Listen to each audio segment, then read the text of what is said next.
This map shows the primary Himalayan arc, forming a continuous wall flowing west to east. But as it hits the northeastern corner, the axis abruptly snaps. In Arunachal Pradesh, mountains run southwest to northeast, then pivot again, dropping straight north to south.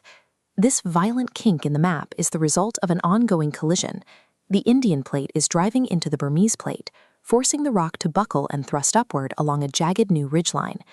Because the land here is being squeezed from multiple directions at once, it forms a young, highly unstable and fractured geographical frontier.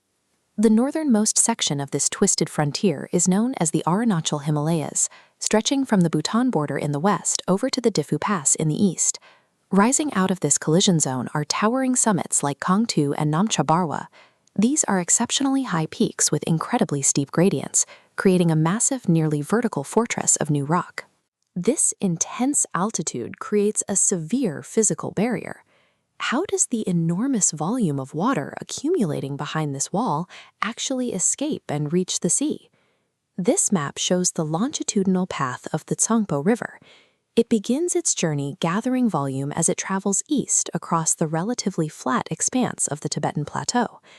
Hitting the mountain wall, it carves a massive, deep gorge directly through the rock, wrapping right around the towering peak of Namcha Barwa.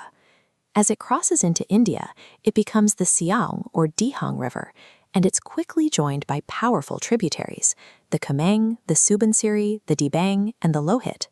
Together, they form the mighty Brahmaputra. The extreme altitude of the peaks, combined with heavy regional rainfall, generates a massive perennial volume of water dropping rapidly from the highlands. Because the water falls from such a great height at such continuous volume, this region holds the highest hydroelectric power potential in the country. These waterways act as giant geological buzzsaws, relentlessly slicing the young mountains into deep, fractured valleys. These steep, uncrossable river gorges dictate exactly where people can and cannot live. The highly fragmented terrain cuts communities off from one another, creating small, isolated pockets of habitation scattered across the slopes. Developing in this extreme isolation, numerous distinct ethnic tribes emerged, such as the Monpa in the west and the Abor further east. The roaring rivers engineered the physical landscape, while simultaneously acting as impenetrable boundaries that fostered an incredible density of unique human cultures. All that rock sliced away by the rivers has to go somewhere. Millions of tons of pulverized mountain are constantly dragged south by the water. Much of it settles in the state of Mizoram, which geologists classify as a molasses basin. This diagram shows a foreland basin in action. You can see how soft, unconsolidated sediments eroded off young fold mountains, slide down and fill a wide, shallow depression below.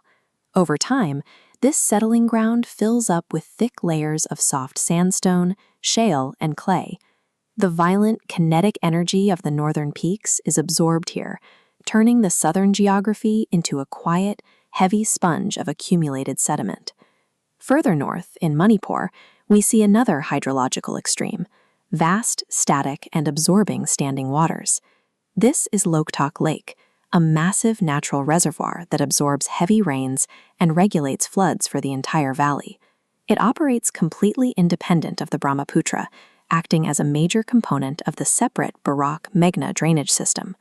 But Loktak is most famous for a completely unique geographical feature: perfect circular islands, known as Phumdis, floating right on the water's surface.